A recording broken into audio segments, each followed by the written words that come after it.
Okay, so since it's near Earth Day, I thought we would do The Lorax by Dr. Seuss. At the far end of town where the grickle grass grows, and the wind smells slow and sour when it blows, and no birds ever sing except old crows, is the street of the lifted Lorax.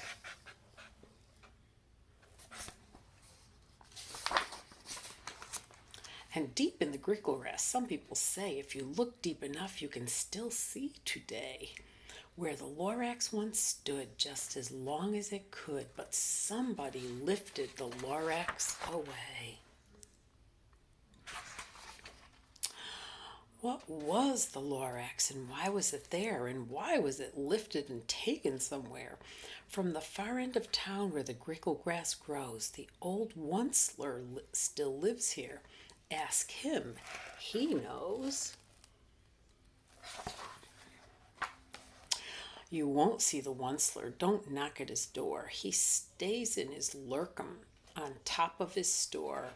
He lurks in his lurkum cold under the roof where he makes his own clothes out of miff-muffered moof. And on special dark midnights in August he peeks out of the shutters and sometimes he speaks and tells how the Lorax was lifted away. He'll tell you, perhaps, if you're willing to pay. On the end of a rope, he lets down a tin pail, and you have to toss in 15 cents and a nail and the shell of a great, great, great grandfather snail.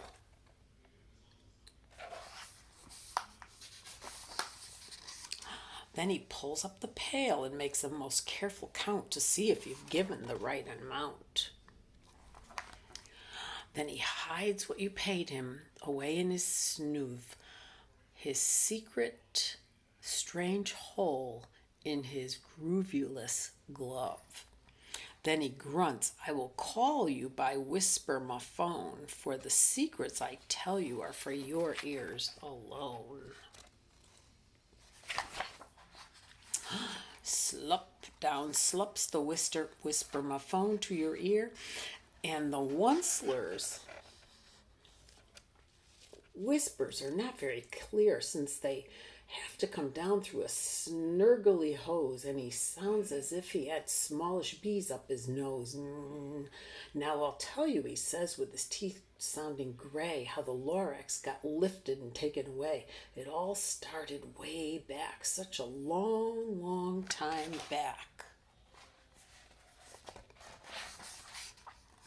Why, back in the day when the grass was still green and the pond was still wet and the clouds were still clean and the song of the swalmy swans rang out in space, one morning I came to this glorious place and I first saw the trees, the trufala trees, the bright colored tufts of the trufala trees, mile after mile in the fresh morning breeze. And under the trees I saw brown barbaloots frisking about in their barbaloot suits, and as they played in the shade and ate truffle of fruits, from the rippleless pond came the comfortable sound of the humming fish humming while splashing around. But those trees, those truffula trees, all my life I've been searching for trees such as these. The touch of their tufts much softer than silk, and they had the smell of fresh butterfly milk. I felt a leaping joy in my heart. I knew just what I'd do. I unloaded my cart. See him unloading? In no time at all, I had built a small shop. Then I chopped down a truffula tree with one chop, and with a great skillful skill and with great speedy speed, I took the soft stuff and I knitted a need. I have no idea what it's going to be. The instant I finished, I heard a gazump. I looked, I saw something pop out of the stump. of the tree I'd chopped down. It was sort of a man. Describe him, that's hard. I don't know if I can. He was shortish and oldish and brownish and mossy, and he spoke with a voice that was sharpish and bossy. Mister, he said with a sawdusty sneeze, I am the lorax, and I speak for the trees. I speak for the trees, for the trees have no tongues, and I'm asking you, sir, at the top of my lungs.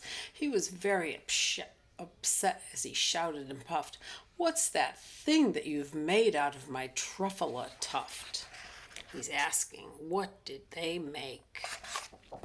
It's a very strange looking at. Look, Lorax, I said, there's no cause for alarm. I chopped just one tree. I'm doing no harm. I'm being quite useful. This thing is a thneed. The thneed's a fine something that all people need. It's a shirt, it's a sock, it's a glove, it's a hat. But it has other uses, yes, far beyond that. You can use it for carpets, for pillows, for sheets, or curtains, or covers for bicycle seats. Oh, my word. The Lorax said, sir, you are crazy with greed. There is no one on earth who would buy that fool thneed. For the next minute I proved he was wrong, for just at the minute a chap came along, and he thought that the thneed I had knitted was great. He happily bought it for $3.98. I laughed at the Lorax. You poor stupid guy. You can never tell what someone will buy. He bought it right up. I repeat, cried the Lorax, I speak for the trees. I'm busy, I told him. Shut up, if you please. I rushed across the room and in no time at all built a radio phone. I put in a quick call. I called my brothers and uncles and aunts, and I said, listen here, here's a wonderful chance for the whole Onceler family to get mighty rich. Get over her fast. Take the road to North Nitch.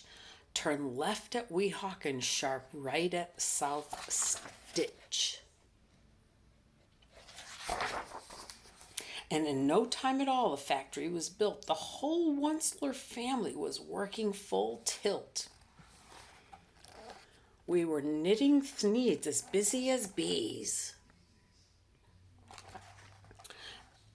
to the sound of the chopping of truffula trees. Uh-oh, they're chopping all the trees.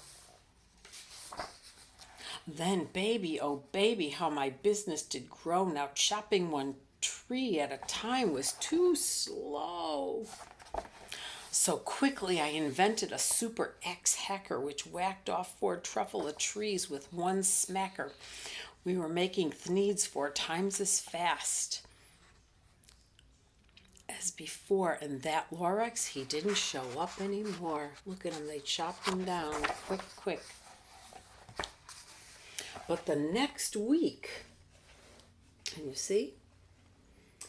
He knocked on my new office door. He snapped, I'm the Lorax who speaks for the trees, which you seem to be chopping as fast as you please, but I'm also in charge of the brown barbaloots who played in the shade in their barbaloot suits and happily lived eating truffula fruits. Now, thanks to your hacking my trees to the ground, that's not enough truffula fruit to go around, and my poor barbaloots are getting the crummies before they have gas and no food in their tummies. They loved living here, but I can't let them stay. They have to find food, and I hope that they may. Good luck, boys, he cried, and he sent them away. I, the Onceler, felt sad, but as I watched them go, but business is business, and business must grow, regardless of crummies and tummies, you know. There they go. I meant no harm. I most truly did not. But I had to grow bigger, so bigger I got. I biggered my factory, I biggered my roads, I biggered my wagons, I biggered the loads. Of the thneeds I shipped out, I was shipping them forth to the south, to the east, to the west, to the north. I went on biggering, selling more needs, and I biggered my money, which everyone needs.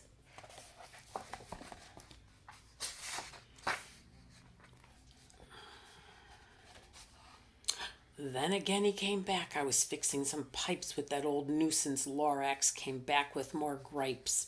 I am the lorax, he coughed and he whiffed, he sneezed and he snuffled, he snargled, he sniffed. Onceler, he cried with crufulous croak, Onceler, you're making such smogulous smoke. My poor swami swans, why they can't sing a note, and no one can sing who has smog in their throat. Oh no. See them, the poor things, they have smog and they're getting sick. Oh no. And so said the lorax, please pardon my cough. They cannot live here, so I'm sending them off. Where will they go? I hopefully don't know. They may have to fly for a month or a year to escape from the smog you've smogged up around here. There they go.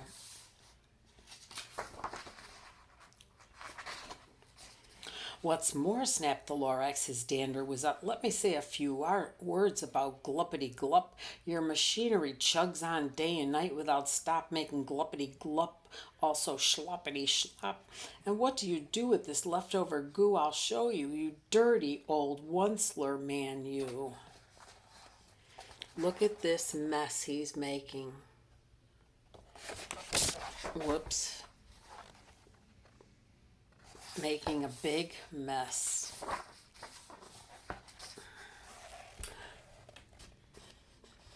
You're glumping the pond where the humming fish hummed? No more can they hum, for their gills are all gummed. So I'm sending them off. Oh, their future is dreary. They'll walk on their fins and get woefully weary in search of some water that isn't so smeary.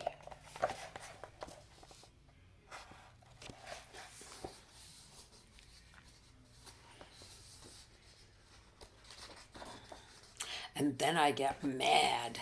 I got terribly mad. I yelled at the lorax, now listen here, Dad, and you do this rap and say bad, bad, bad. Well, I have my sights, sir, and I'm telling you, I intend to go on doing just what I do. And for your information, you lorax, I'm figuring on biggering and biggering and biggering and biggering, turning more trufula trees into sneeds, which everyone needs. He's a nasty old guy. And at that very moment, we heard a loud thwack. From outside in the fields came a sickening smack of an axe on a tree. Then we heard the tree fall, the very last. Trufula tree of them all. Oh no. No more trees, no more thneeds, no more work to be done. So in no time, my uncles and aunts, everyone, all waved me goodbye. They jumped into their cars and drove away under smoke-smuggered stars. Now all that was left neath the bad-smelling sky was my big empty factory, the lorax and I.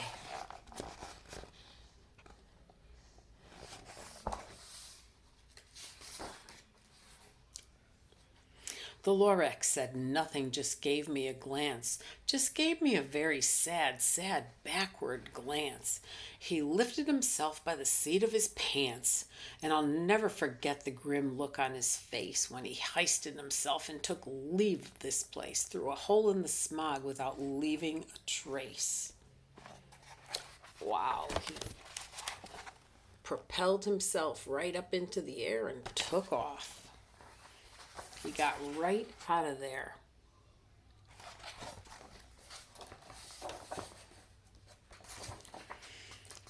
And all that the lorax left here in this mess was a small pile of rocks with the one word, unless. Whatever that meant, well, I just couldn't guess. That was a long, long ago, but each day since that day I've sat here and worried away. Through the years, while my buildings have fallen apart, I've worried about it with all of my heart. But now, says the Onceler, now that you're here, the word of the lorax seems perfectly clear. Unless someone like you cares a whole awful lot, nothing is going to get better. It's not. See him? The little boy?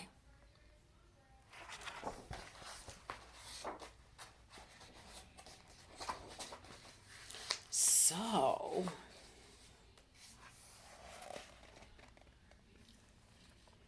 catch, calls the Onceler. He lets something fall. It's a trufula seed. It's the last one of all. You're in charge of the last of the trufula seeds, and trufula trees are what everyone needs. Plant a new trufula, treat it with care, give it clean water, and feed it fresh air. Grow a forest, protect it from axes that hack. Then the lorax and all of his friends may come back. Do you think they'll come back if you plant some more trees? There he is, the lorax. So take care of your trees and plant your gardens and watch them grow. Happy, what is it called? Oh God, I forgot. Earth Day. So clean up, plant your trees, and read The Lorax by Dr. Seuss.